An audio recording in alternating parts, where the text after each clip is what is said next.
हाँ जी गाइस, तो एक और मंगल, एक और दंगल, बहुत सारी इंटरेस्टिंग अपडेट्स आपके लिए फिर से लेके आ गया हूँ इस पूरी टेलको इंडस्ट्री की। एंड आज की जो पहली अपडेट है ना, वो डायरेक्टली लिंक्ड है पिछले हफ्ते की अपडेट से, जो कि था जियो सिनेमा का प्रीमियम वाला जुगाड़ वाला ऑफर। सो पिछले हफ्ते हमने बताया था 299 का एक जियो सिनेमा प्रीमियम का एक ऑफर आया है, जो कि ईयरली आपको बेनिफिट देता है 29 वाले प्लान का।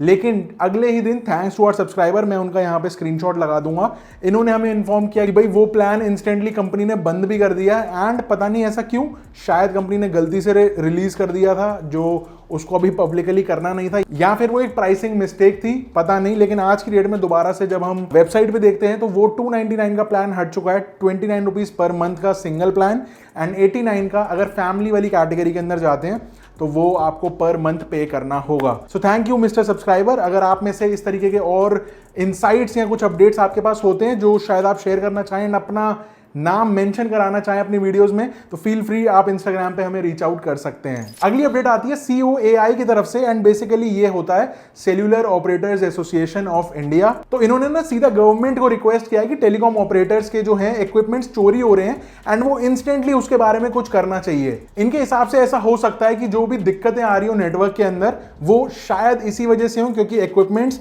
जगह जगह से चोरी हो रहे हैं। अब अगर स्टैट्स की बात बताऊं तो पिछले 6 महीने के अंदर 17,000 यूनिट्स, RRU यहां पे बोलते हैं, रेडियो रिमोट यूनिट्स, वो चोरी हो गए हैं जिनके कंप्लेंट्स लॉन्च हुए हैं। एंड एस्टिमेटेडली उसका जो लॉस है कंपनीज को अराउंड 800 करोड़ रुपए का भरना पड़ा है। बेसिकली ये जो RRU है ना, ये एक इक्विपमेंट है जो टॉवर्स के ऊपर इंस्टॉल होता है। अब कौन चढ़ के कैसे चोरी कर लेता है, ये मेरी समझ से बाहर है। आपने ऐसे किसी बंदे को टॉवर पे चढ़ते हुए इक्विपमेंट निकालते हुए देखा हो तो कमेंट करके बताना। इंटरेस्टिंगली 300 प्लस इक्विपमेंट्स जो हैं वो अकेले गुजरात से ही चोरी हुए हैं। अब अगर चलते चलते टॉवर के ऐसे रेडियो यूनिट्स ही चोरी हो जाएंगे तो नेटवर्क क्या घंटा आएगा। अब रिपोर्ट्स के हिसाब से चोरी वाले ये जो इक्विपमेंट्स हैं ये सीधा चाइना या फिर बांग्लादेश में स्मगल हो जाते हैं एंड उसके बाद कंपनीज को लॉस हुआ तो हुआ, इनका कोई इंश्योरेंस कवर भी नहीं होता। तो COAI का कहना है कि इसके ऊपर जल्दी से जल्दी एक स्ट्रिक्ट एक्शन लेना चाहिए, नहीं तो वो दिन दूर नहीं है जब पूरे का पूरा टॉवर ही चोरी ना हो जाए। वैसे ATM तो आपने सुना ही होगा, ATM तो होने लग गए हैं चोरी। अगली अपडेट आती है BSNL की तरफ से, एंड उनके लिए एक पॉजिटिव न्यूज है क्योंकि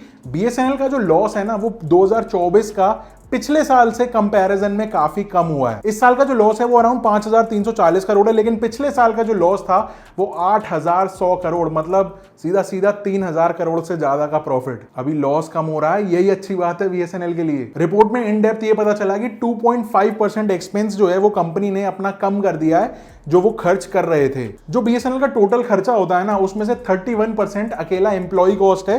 एंड इस साल उन्होंने रेवेन्यू 1% से ज्यादा रजिस्टर किया है। हालांकि उनके टारगेट्स बहुत बड़े थे, लेकिन 1% तो अचीव हो गया। अगर सिम वाले बिजनेस या फिर सेल्यूलर बिजनेस की बात करें तो 6% डाउन हो गया है, मतलब 6% लोग BSNL छोड़ के जा चुके हैं इस आस में कि आएगा करण अर्जुन और BSNL का 4G आएगा। अब कब आएगा ये किसी को नहीं पता। इंटरेस्टिंग ट्विस्ट ये है कि BSNL का जो भारत फाइबर वाला कैटेगरी है ना, वो 9% से शूट अप हुआ है। ज्यादा नए यूजर्स ऐड अप कर पा रहा है BSNL, which is a good thing.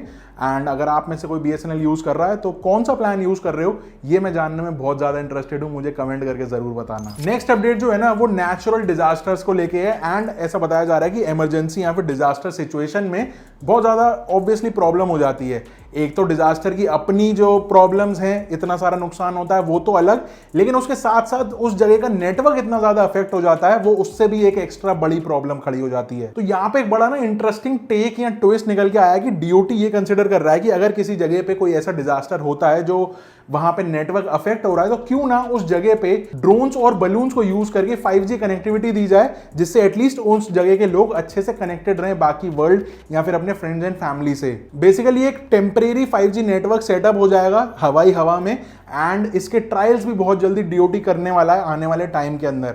ये काफी मुझे बढ़िया चीज लगी। तो डेफिनेटली अपने आप में एक बहुत अच्छा यूज केस है 5G का। अगली अपडेट JPL की तरफ से है। JPL मतलब जियो प्लेटफॉर्म्स लिमिटेड, एंड इन्होंने ना नया एक सॉल्यूशन निकाला है जिसको ये MNP सॉल्यूशन बोल रहे हैं। अब देखो MNP हम सबको पता है कि एक नंबर दूसरे नेटवर्क के अंदर ट्रांसफर कराना, उसको MNP बोलते हैं, लेकिन ये अब पहला नेटवर्क बन गया है जिन्होंने एमएनपी अपने सॉल्यूशन को एआई एंड मशीन लर्निंग के साथ इंटीग्रेट कर दिया है। अब ये हम एज ए यूजर्स के लिए कोई इतना ज्यादा कोई काम का नहीं है, लेकिन ये दूसरी कंपनीज को बेच सकते हैं एंटरप्राइज सॉल्यूशन की तरीके से, क्योंकि उस प्रोग्राम के अंदर इन्होंने एंड यूजर की पूरी जर्नी का पूरा जो डेटा है वो रियल टाइम में सब कुछ दिख जाएगा जब एक एमएनपी रिक्वेस्ट रेज होती है। तो लेट से अगर मैं आज एयरटेल से जियो के अंदर शिफ्ट हो रहा हूं या जियो से एयरटेल में पोर्ट कर रहा हूं, तो कंपनी जो है वो रियल टाइम में ट्रैक कर पाएगी मेरे नंबर को कि मेरा कितना बैलेंस है एंड कितनी वैलिडिटी बची है, क्या स्टेटस है पूरी रिक्वेस्ट का। तो रियल टाइम में सारी चीजें अपडेट उनके पास हो जाएंगी एक बेटर वे में जो अभी ऑलरेडी अवेलेबल है। बेसिकली कस्टमर का बिहेवियर एंड उसकी प्रेफरेंसेस कंपनीज को पता चल जाएंगी, जिससे वो अपना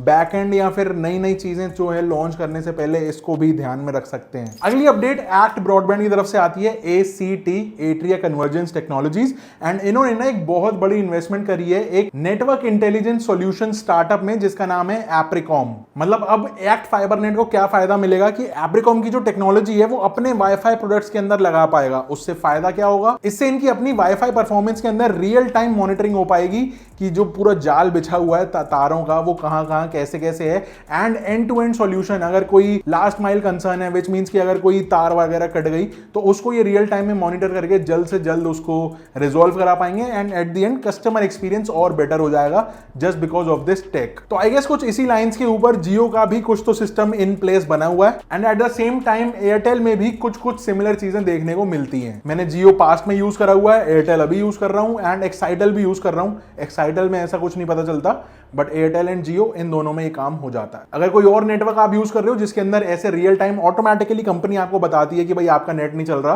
तो इसको वर्किंग कर रहे हैं या कुछ भी ऐसे गड़बड़ है, तो नीचे कमेंट करके बताना कौन सा ISP सॉल्यूशन यूज कर रहे हो एंड बढ़िया है नहीं है, जिससे बाकी के व्यूअर्स को पता चल जाए कि भाई ये कंपनी का लेना चाहिए कि नहीं। जो नेक्स्ट अपडेट है वो आती है INDRA से, सो INDRA, Indian ratings and research. Basically एक रिपोर्ट ऐसी है जो बताती है कि शायद 5G का जो डेटा है ना वो 4G से भी सस्ता लॉन्च हो सकता है।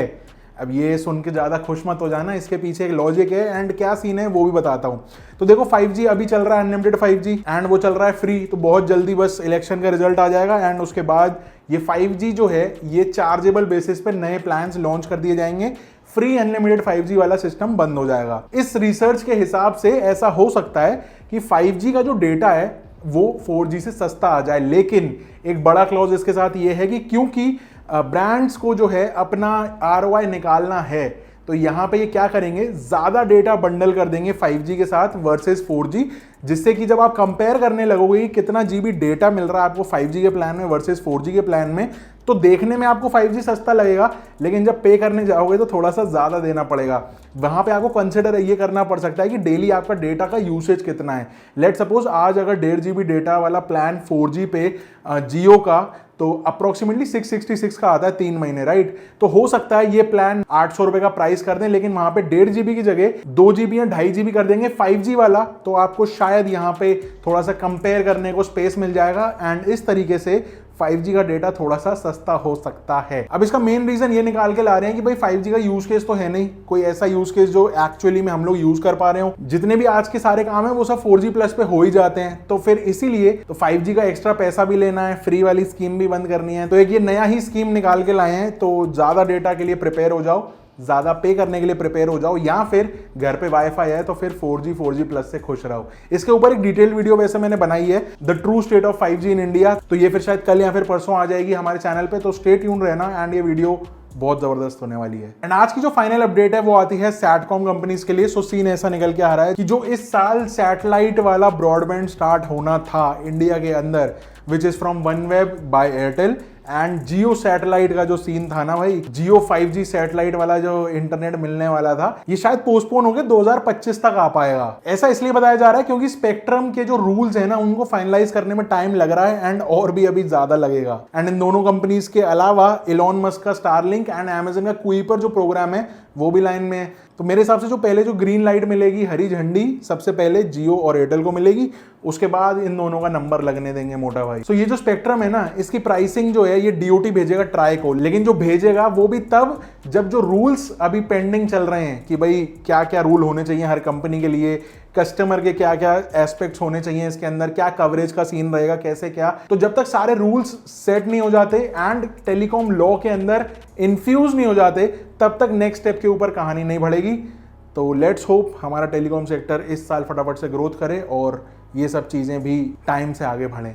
सो ये कुछ था आज के इस पूरे एपिसोड में। आई होप आपको वीडियो पसंद आई हो। अगर आई हो तो लाइक कर देना, सब्सक्राइब कर देना चैनल को अगर अभी तक नहीं किया हो। And I will see you in the next one. Till then stay safe, stay sarcastic and good bye.